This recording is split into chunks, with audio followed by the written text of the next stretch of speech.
Impromptu encounters,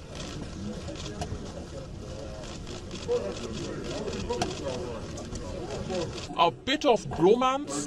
This is a reunion of a year old now. Very good to see everybody. Well done, Emmanuel. Merci beaucoup. Voilà. Voilà. Thank you. The death of the necktie.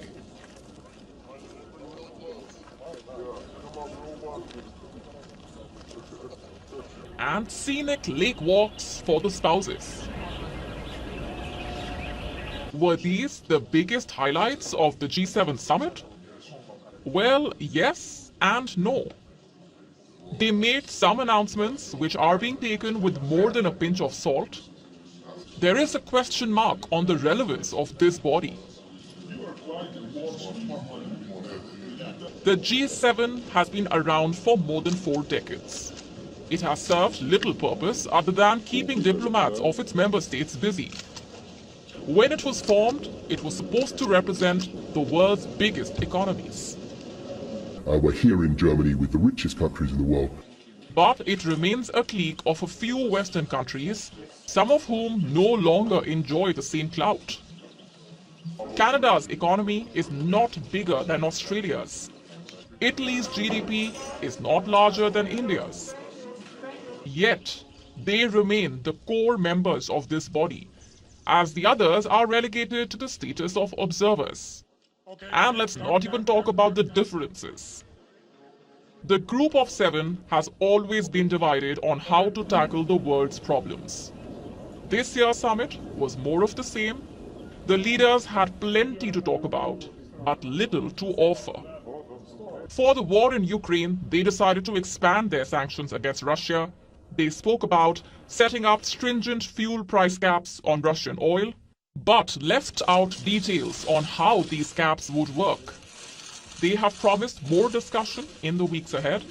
Analysts say the plan may never really work.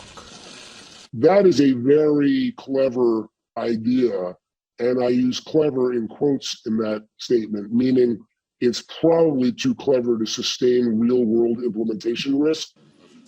On climate change, the G7 decided to create a new climate club to help nations take more ambitious action. The aim will be to keep greenhouse gas emissions at bare minimum. When will this club be set up? The details were not finalized. Who all will be the members? That will be decided later this year. Climate activists are slamming the G7 for making such vague pledges.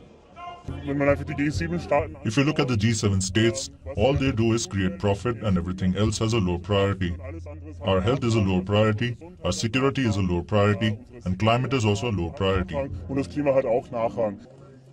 On China, the G7 led by the United States unveiled a $600 billion plan to rival the Belt and Road Initiative. The aim is to reduce China's dominance in the developing world, also the West's reliance on Chinese investments. Most G7 nations are for it. Boris Johnson is not. In an interview on the sidelines of the summit, he said the G7 needs to balance its values with doing business with China. Why? Because China, he says, is a gigantic part of their lives. In other words, you can slam China all you want, but cannot stop doing business with it. So at the end of the day, this is what the G7 summit had to offer. An unclear roadmap to tackle Russia, vague pledges for the climate, differing views on China, and a lot of photo ops. The richest nations in the world putting up a poor